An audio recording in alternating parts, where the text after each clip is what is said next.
I could pinpoint the exact moment my life became a bureaucratic nightmare, the day I received that certified letter demanding I cease and desist all unauthorized construction activities. My greenhouse, a labor of love that had taken me 3 months to build, was suddenly the target of Cherrywood Estates Homeowner Association's wrath. This wasn't just about a structure in my backyard, it was about my livelihood. I'm Derek Zimmerman, retired Army Corps of Engineers, and after 20 years of service, I'd decided to turn my hobby into a small business growing specialty orchids. My modest ranch-style home in Cherrywood Estates seemed perfect. Good southern exposure in the backyard, reasonable HOA fees, and what I thought were sensible community guidelines. That was before I met Connie Oswald, HOA president and self-appointed guardian of property values. The letter was just the beginning. It cited obscure bylaw violations, threatened daily fines of $100, and gave me 14 days to dismantle my unauthorized structure, or face additional enforcement actions including legal remedies. I read it 3 times, each reading making my blood pressure climb higher.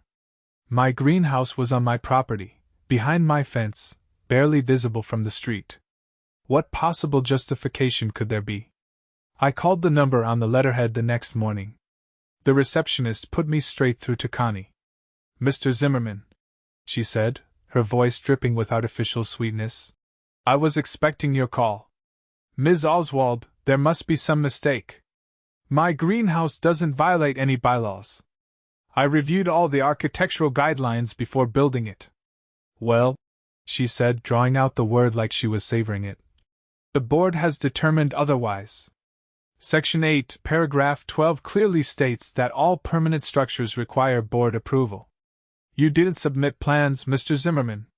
I took a deep breath. "It's not a permanent structure. It doesn't have a foundation. It's technically a temporary greenhouse with a metal frame and polycarbonate panels. The board disagrees with your interpretation. Besides, we've received complaints about the unsightliness of your greenhouse. Cherrywood Estates has standards, Mr. Zimmerman." "Complaints? From whom?" My immediate neighbors had all stopped by to admire my orchids. Mrs. Jenkins from across the street had even asked me to help her set up a small herb garden. "I'd like to know who complained," I said. "That's confidential information," she replied quickly. "The matter has been decided, Mr. Zimmerman. You have 14 days. She hung up before I could respond. That night I couldn't sleep. The greenhouse had cost nearly $8,000 in materials alone, not counting the specialized ventilation system I'd installed or the orchids I was cultivating. More importantly, it was my retirement plan. I had orders from 3 specialty florists already. Taking it down wasn't an option. The next morning, I walked the neighborhood, knocking on doors and asking if anyone had issues with my greenhouse. Not only did no one admit to complaining, most neighbors expressed surprise and support. "Your yard looks better than most," said Tom Richards from 2 doors down. "Connie's just on another power trip." But when I mentioned this to Jason Miller, who lived at the end of the cul-de-sac, his expression changed.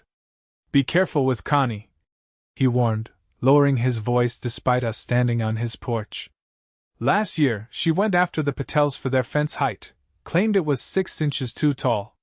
Cost them thousands in legal fees before they caved and modified it. And you know what?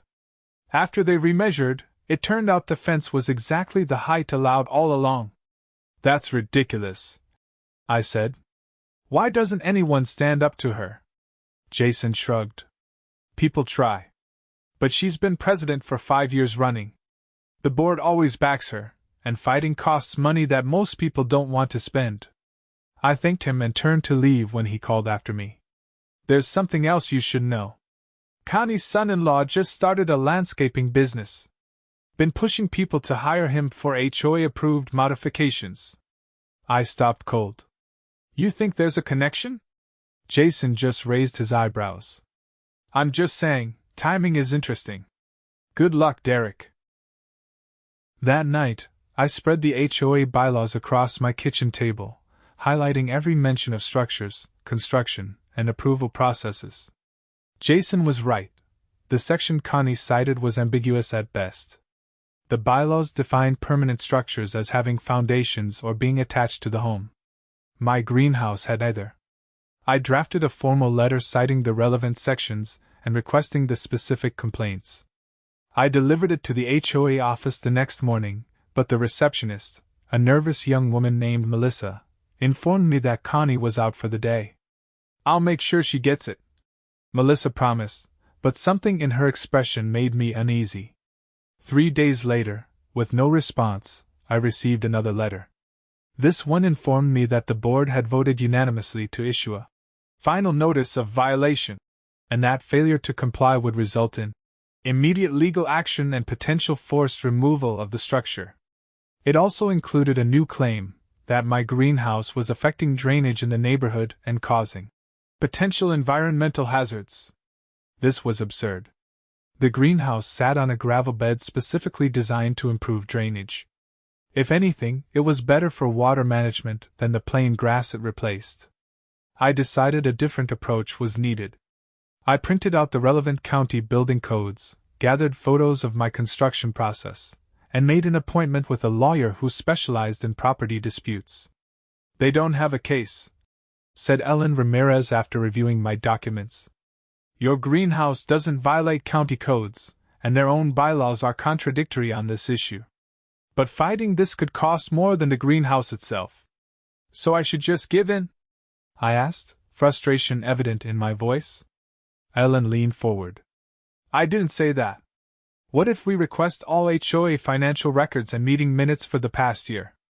As a member, you're entitled to them. Why would that help?" "Because," she said with a slight smile, "people who abuse power rarely do it just once. And they usually leave a paper trail." I submitted the formal request that afternoon. 2 days later, I received a call from Connie herself. "Mr. Zimmerman," she began, her tone noticeably less confident, "I understand you've requested our financial records." "That's right. As is my right as a homeowner and HOA member." "May I ask why? If this is about your greenhouse situation, perhaps we could discuss a compromise." The shift in her tone was remarkable. "I'm simply exercising my rights as a homeowner," I replied. "But I'm always open to reasonable discussion about my greenhouse." "Well," she said after a pause, "perhaps the board was hasty. If you were to submit proper plans retroactively, we might be able to grant an exception." "I'll consider it," I said, though I had no intention of doing so. "When can I expect those records?" "Our treasurer is gathering them. It may take some time, we're all volunteers after all." That evening, as I was tending to my orchids in the disputed greenhouse, I noticed a black SUV driving slowly past my house. It circled the block and passed again. The third time it came around, it stopped, and a man with a camera got out. He began taking photos of my house and yard. I stepped outside. "Can I help you?" He looked startled. "Just doing a compliance check for Cherrywood Estates HOA. And you are?" "Paul Oswald. I work with the association on special projects." Connie's son-in-law, I realized. The landscaper Jason had mentioned. "Interesting," I said.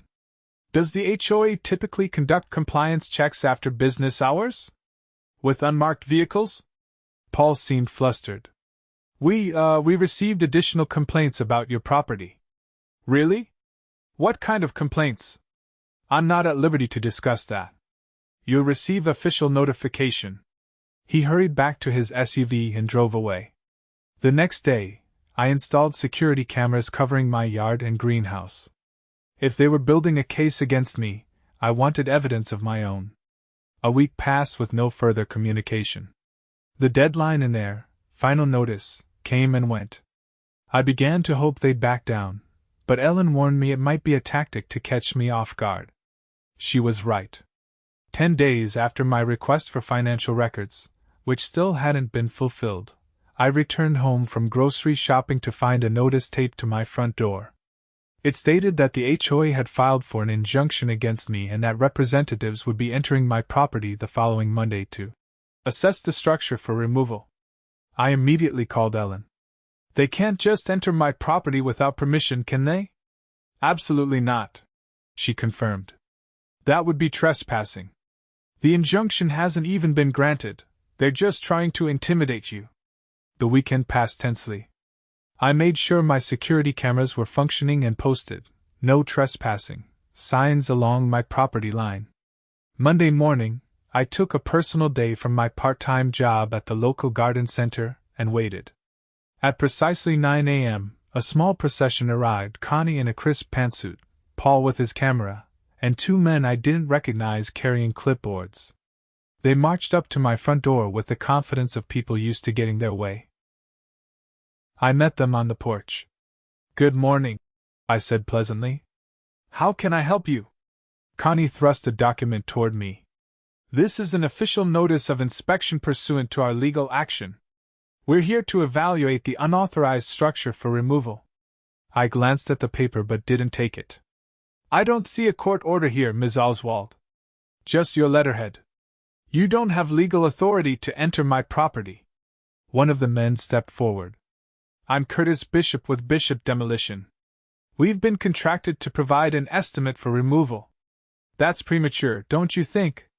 Considering there's been no legal determination that removal is necessary or justified." Connie's face tightened. "Mr. Zimmerman, you're only making this harder on yourself. The board has unanimously. The board doesn't have the authority to enter my property without my consent or a court order." I interrupted. "If you step onto my property today, it will be trespassing, and I'll call the police." Paul snorted. "You're bluffing." "Am I?" I held up my phone. "I have the non-emergency line on speed dial, and my security cameras are recording this entire conversation. Your choice." They exchanged glances. Connie's face had turned an interesting shade of red. "This isn't over," she said, turning on her heel. "You'll be receiving our legal filing by the end of the week."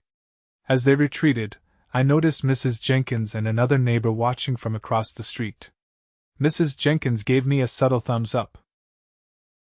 True to Connie's word, I was served with legal papers 3 days later. The HOA was seeking a court order to force removal of my greenhouse, citing multiple bylaw violations, drainage issues, and community aesthetic standards. They'd scheduled an emergency hearing for the following Tuesday. Ellen reviewed the filing and smiled. "They've overreached. The judge will see right through this." "You sound confident," I said. "Because their claims are ridiculous, and now we have them on record. Plus," she added, tapping a section of the document, "they still haven't provided those financial records you requested, which is a violation of state law governing HOAs. We'll bring that up in court." The weekend before the hearing, I received an unexpected visitor. Melissa, the receptionist from the HOA office, stood nervously on my porch. "I shouldn't be here," she said, glancing over her shoulder. "But I thought you should see these before Tuesday." She handed me a manila envelope. Inside were printouts of emails between Connie and various board members, discussing my case. One exchange particularly caught my attention, from Connie Oswald. To board members. Subject: Zimmerman property. The situation with the Zimmerman property presents an opportunity. Paul's new landscaping business needs visibility, and demolition of this unauthorized structure would demonstrate our commitment to enforcement, while providing him with a showcase project. I suggest we move quickly before other homeowners get similar ideas about temporary structures. There were responses from board members, most rubber stamping Connie's proposal. But one, from a Thomas Garcia, expressed concern. "Shouldn't we verify the actual violations first? I'm not convinced this falls under prohibited structures as defined in our bylaws." Connie's response was telling. "Thomas, the determination has been made. Either support the board's decision or reconsider your position with us." I looked up at Melissa in shock. "This is blatant abuse of power.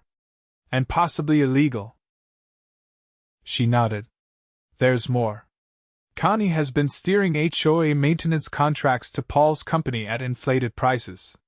The financial records you requested? They show over $30,000 in payments to his company in the last 6 months alone, all without competitive bidding. Why are you showing me this? I asked. Melissa hesitated. Because she fired me yesterday.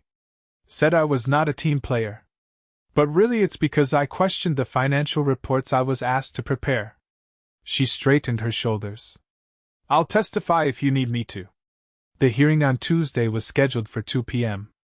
Ellen and I arrived early, armed with our evidence, the bylaws, county codes, and Melissa's documents. To my surprise, at least a dozen of my neighbors were also there, including Mrs. Jenkins and Jason Miller. We're here for moral support, Mrs. Jenkins whispered. Connie's gone too far this time. Judge Harold Mercer, a stern-looking man in his 60s, called the court to order promptly at 2 p.m. Connie sat at the plaintiff's table with a slick-looking attorney I hadn't seen before. She exuded confidence, occasionally turning to glare in my direction. Her attorney presented their case first. My greenhouse violated multiple bylaws, created drainage problems, was an eyesore that affected property values, and I had refused to comply with legitimate HOA directives. He presented photos of my greenhouse taken by Paul, carefully angled to make it look as imposing and industrial as possible. Furthermore, Your Honor, he concluded, Mr. Zimmerman has been hostile and uncooperative throughout this process, refusing reasonable inspections and ignoring official notices. Judge Mercer listened impassively, occasionally making notes. When the attorney finished, he looked at Ellen. Counselor, your response? Ellen stood. Your Honor, this case isn't about a greenhouse. It's about abuse of power and potential financial impropriety. She methodically dismantled their arguments, showing that my greenhouse violated no actual bylaws, presenting the drainage system design, and sharing photos taken by neighbors showing how unobtrusive the structure actually was. Then she dropped the bombshell. Furthermore, we have evidence that Ms. Oswald's actions were motivated not by legitimate HOA concerns, but by a desire to create business for her son-in-law's new landscaping company. She presented Melissa's emails and financial records.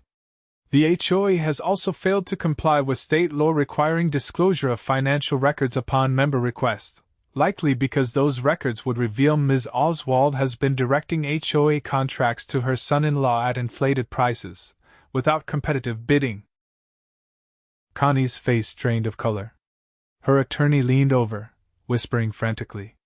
Judge Mercer's expression darkened as he reviewed the documents.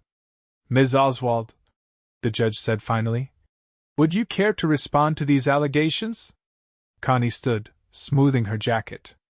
Your Honor, these are baseless accusations meant to distract from the real issue. Mr. Zimmerman's structure, the real issue, Judge Mercer interrupted, appears to be whether you've used your position for personal gain and family enrichment.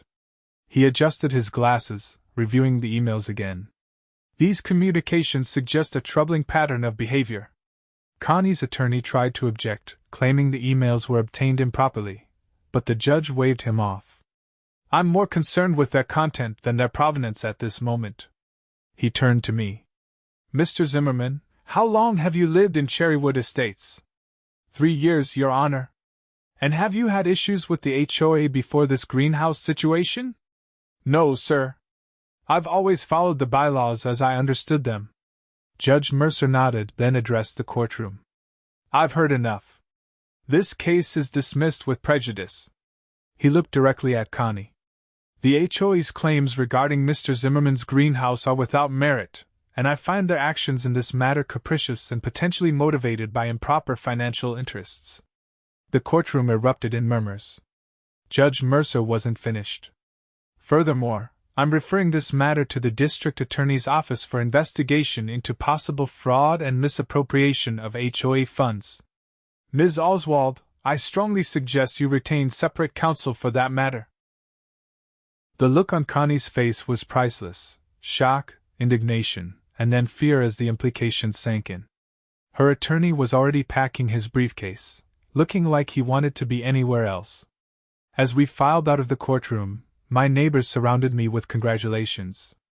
Mrs. Jenkins hugged me. You stood up to her when no one else would. Thank you. Jason Miller shook my hand. About time someone exposed what's been happening. I spotted Melissa standing near the exit. I couldn't have done it without your help, I told her. That took courage. She smiled. It felt good to do the right thing. The aftermath was swift. Within a week, the entire HOA board had resigned, including Connie. A special meeting was called to elect new leadership, and to everyone's surprise, I was nominated to serve. I accepted on one condition: that we review and clarify all the bylaws to eliminate ambiguities that could be exploited. As for Connie, the district attorney's investigation uncovered even more financial improprieties than we'd initially found. She and Paul had siphoned nearly $75,000 from HOA funds through inflated contracts and fake maintenance projects. 2 months after our court hearing, both were arrested on fraud charges.